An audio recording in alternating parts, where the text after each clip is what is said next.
दोस्तों आज इस वीडियो में हम बात करेंगे अंकुर वारिको सर की पहली किताब डू एपिक शिट के बारे में। तो सबसे पहले हम ऑथर अंकुर वारिको के बारे में जान लेते हैं। और अंकुर वारिको को आप में से कई लोग जानते भी होंगे। वो एक फेमस कंटेंट क्रिएटर हैं। उनका एक यूट्यूब चैनल है जिस पर फिलहाल 1.2 मिलियन सब्सक्राइबर हैं। और अंकुर अपने चैनल पर फाइनेंस, बिजनेस और एंटरप्रेन्योरशिप से रिलेटेड वीडियोस डालते हैं। इसके साथ ही साथ वो एक एंटरप्रेन्योर और पब्लिक स्पीकर भी हैं। तो दोस्तों अंकुर ने अपनी किताब डू एपिक शिट में बताया है कि किस तरह वो एक सक्सेसफुल कंटेंट क्रिएटर बने और काफी पैसा भी अर्न किया और कुछ ही सालों में एक मिलियनियर भी बन गए हैं। उन्होंने अपनी पूरी जर्नी को बहुत ही अच्छे तरीके से इस बुक में उतारा है। बट क्या ये सब करना इतना आसान था? जी बिल्कुल नहीं। उसके पीछे उनके सालों की मेहनत और डेडिकेशन था जिसकी बदौलत वो आज यहाँ पर है। और जाने कितनी बार फेल होने के बाद, गलतियां करने के बाद उन्हें ये सक्सेस मिली। तो दोस्तों अगर आप भी सक्सेसफुल बनना चाहते हो, पैसा कमाना चाहते हो और अगर आपका भी सपना है कि आप भी कंटेंट क्रिएट करें यूट्यूब पर वीडियो बनाकर या फिर किसी भी मीडियम से आप लोगों तक पहुंचना चाहते हो, तो इस बुक से आपको काफी सारे लेसन ऐसे मिलने वाले हैं जिससे आपको भी रास्ता मिलेगा जिससे कि आप भी अपनी लाइफ में सक्सेसफुल बन पाओगे और अच्छा खासा पैसा कमा सकते हो। इसलिए इस वीडियो को एंड तक देखना बहुत ही जरूरी है। So let's begin. अंकुर जब अपने 20s में थे तब वो IIT में जाना चाहते थे। बट बहुत सारे अटेम्प्ट्स के बाद वो IIT क्लियर नहीं कर पाए। उसके बाद उन्होंने US की यूनिवर्सिटी में PhD करने का सोचा और बहुत सारे रिजेक्शन के बाद उन्हें जैसे तैसे एक यूनिवर्सिटी में एडमिशन भी मिल गया। बट 24 साल की एज में वो PhD को बीच में ही छोड़कर वापस इंडिया आ गए और तब उनके पास ना कोई पैसा बचा था और ना ही कोई प्लान। फिर उन्होंने MBA करने का सोचा और एक बिजनेस स्कूल में एडमिशन भी लिया और MBA खत्म करी। और बहुत सारे फील्ड में हाथ पैर मारने के बाद वो वापस 29 की एज में बिना कोई पैसे के और बिना कोई प्लान के खड़े हुए थे। और 2015 में जब वो 35 साल के हुए तो उन्होंने nearby.com स्टार्टअप खोला और 2019 में यानी कि 39 की एज तक वो उसके CEO रहे। बट अंकुर बोलते हैं कि जब उन्होंने nearby.com छोड़ा तब उनके पास केवल 5 महीने के खर्चे जितने पैसे बचे थे और वापस से वो बिना पैसों के और बिना प्लान के खड़े हुए थे, वो भी 39 की एज में। फिर उन्होंने अपनी कंटेंट क्रिएट करने की जर्नी को शुरू किया और यूट्यूब पर रेगुलर वीडियोस डालना शुरू किया। और केवल 1 से 2 सालों के अंदर ही वो काफी सक्सेसफुल बन चुके हैं और आज वो एक मिलियनियर हैं। अंकुर बोलते हैं कि लाइफ में उन्होंने बहुत सारी मिस्टेक्स करी एक के बाद एक और वो उससे सीखते चले गए और आगे बढ़ते गए। जिस काम में उन्हें लगा कि अब वो उसे और नहीं करना चाहते हैं तो उसे वहीं पर छोड़ा और आगे बढ़े। आज वो 41 साल के हैं और सक्सेसफुल हैं। इसलिए आपकी एज चाहे कुछ भी हो, लाइफ में आपको कितने भी फेलियर मिले उन्हें एक्सेप्ट करो और आगे बढ़ो। तो यही था इस बुक का पहला lesson, success and failure.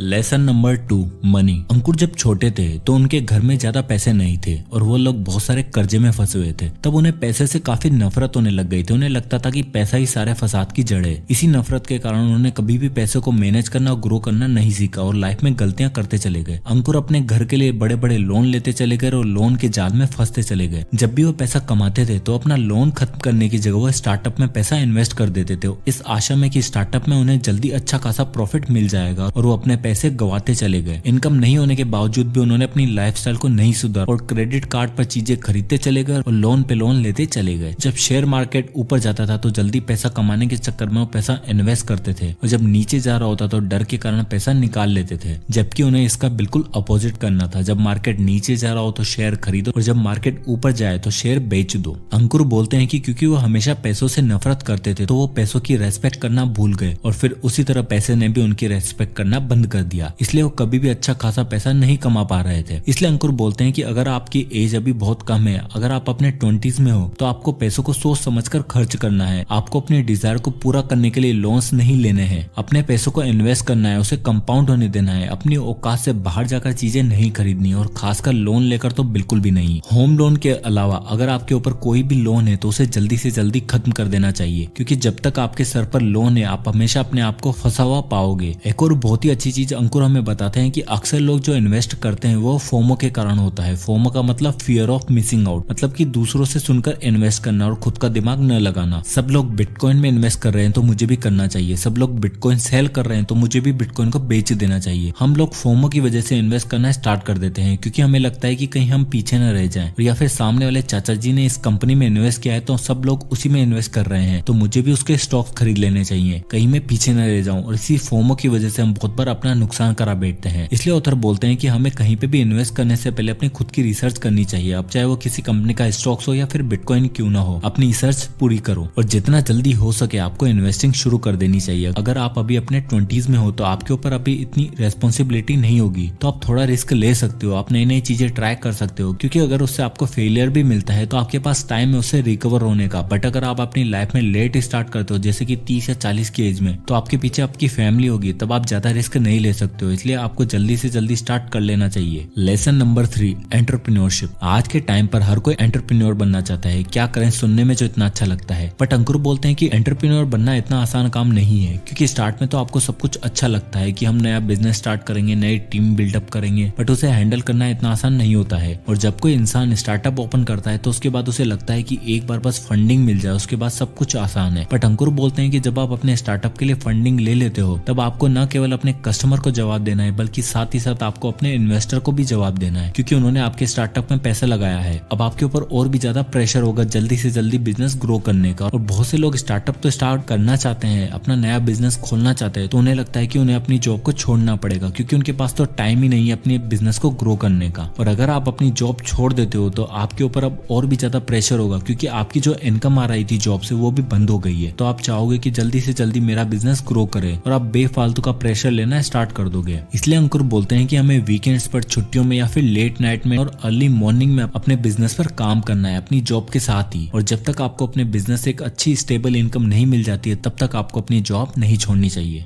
Lesson number 4, awareness. अंकुर बोलते हैं कि हम अपनी लाइफ में जो भी डिसीजन लेने वाले हैं वो अवेयरनेस के बेस पर होने चाहिए। हमें पता होने चाहिए कि हम डिसीजन क्यों ले रहे हैं। अंकुर बोलते हैं कि जब उन्होंने बीच में पीएचडी छोड़ी तो उन्हें पता नहीं था कि वो सही डिसीजन ले रहे हैं या फिर नहीं। और उन्होंने जब अपनी अच्छी खासी कॉर्पोरेट की जॉब छोड़ी अपना स्टार्टअप शुरू करने के लिए, उन्हें तब भी पता नहीं था कि वो डिसीजन सही ले रहे हैं या फिर नहीं। बट उन्हें एक चीज अच्छे से पता थी कि आगे वो इन चीजों को कंटिन्यू नहीं करना चाहते हैं। इस बात पर उन्हें पूरा भरोसा था, इसलिए उन्होंने ये फैसला लिया ताकि बाद में उन्हें पछताना ना पड़े। और बहुत से लोग ऐसी जॉब करते हैं जो उन्हें पसंद तक नहीं है, केवल इसलिए क्योंकि दूसरे लोग चाहते हैं कि वो ये जॉब करे, और कभी भी खुश नहीं रह पाते हैं। हमेशा दूसरे लोगों की हाँ में हाँ मिलाते हैं, क्योंकि उन्हें लगता है कि अगर वो ना बोलेंगे तो सामने वाले को बुरा लग जाएगा। इसलिए आप अपने आप से पूछो कि आप जो काम कर रहे हो उसमें खुश हो या फिर नहीं। बार बार आप अपने आप से सवाल पूछो, तब आपको इसका सही जवाब मिलेगा। तो दोस्तों, ये थे 4 लेसन इस अमेजिंग बुक से। अब इस वीडियो को अगर समराइज किया जाए तो सबसे पहले हमने इस वीडियो में अंकुर वारिको की पूरी लाइफ जर्नी को देखा कि कितने सारे फेलियर उनकी लाइफ में आए, सेटबैक आए, बट वो उससे पीछे नहीं हटे, आगे बढ़ते रहे। उन्होंने सबसे पहले अपनी पीएचडी को बीच में ही छोड़ा, उसके बाद उन्होंने अपना स्टार्टअप खोला और nearby.com के सीईओ की पोस्ट से रिजाइन भी किया। और तब वो 39 साल के थे, तब भी उनके पास केवल 5 महीने जितने ही खर्चे बचे थे। और तब उन्होंने अपने कोर्सेज को सेल करना स्टार्ट किया और यूट्यूब पर रेगुलर कंटेंट डालना स्टार्ट किया। उसके बाद उनकी लाइफ पूरी तरीके से चेंज हो गई और वो 2 ही सालों में एक मिलियनियर बन गए। इसके दौरान उन्होंने पैसों को लेकर काफी मिस्टेक्स भी करी, जैसे कि टाइम पर लोन लेना और कुछ ऐसी चीजों को खरीदना जिनकी उन्हें जरूरत तक नहीं थी। पैसा नहीं होने के बावजूद भी अपनी लाइफस्टाइल को मेंटेन रखने के लिए अपना क्रेडिट कार्ड यूज करते रहे, जिससे अगेन वो लोन के जाल में फंसते चले गए। शेयर मार्केट में कुछ गलतियां करते चले गए और लॉस उठाते चले गए। उसके बाद वो सारी गलतियों से सीखते चले गए और लाइफ में आगे गलतियां करने से बचे और यूट्यूब पर एक अच्छे फाइनेंशियल एडवाइजर भी बने। इसलिए वो हमें बोलते हैं कि हमें पैसों की वैल्यू पता होनी चाहिए और हमें अपनी लाइफ में जितना जल्दी हो सके इन्वेस्टिंग स्टार्ट कर देनी चाहिए, क्योंकि जब आप अपने 20s में होते हो तो आप रिस्क ले सकते हो, तब आप एक्सपेरिमेंट कर सकते हो। बाद में आपके ऊपर काफी सारी रेस्पॉन्सिबिलिटी आ जाती है, तो आप उतना रिस्क नहीं ले पाओगे। इसलिए जल्दी इन्वेस्टिंग करके अपने पैसों को कंपाउंडिंग होने दो, तभी आप सही मायनों में पैसों को ग्रो कर पाओगे। तो दोस्तों, ये थे कुछ अमेजिंग लेसन अंकुर वारिको की पहली किताब डू एपिक शिट से। इस बुक में अंकुर ने और भी कई सारे टॉपिक्स को टच किया है, जैसे रिलेशनशिप, हैबिट्स। तो इसलिए आप इस बुक को एक बार जरूर पढ़िएगा। और इस बुक की सबसे खास बात यह है कि आप इस बुक को बीच में से कहीं से भी उठाकर पढ़ सकते हैं और आपको उतनी ही वैल्यू मिलने वाली है। सो आई होप की वीडियो आपको पसंद आया होगा, तो इस वीडियो को लाइक करें और ज्यादा से ज्यादा लोगों तक शेयर करें। और अगर आप इसी तरह के वीडियोस देखना चाहते हैं तो हमारे चैनल को सब्सक्राइब करना ना भूलें। मैं इसी तरह के वीडियोस आपके लिए लाता रहूंगा। और अगर आप किसी भी टॉपिक या बुक पर वीडियो चाहते हैं तो हमें कमेंट बॉक्स में कमेंट करके जरूर बताइएगा। तो मिलते हैं नेक्स्ट वीडियो में, तब तक के लिए जय हिंद।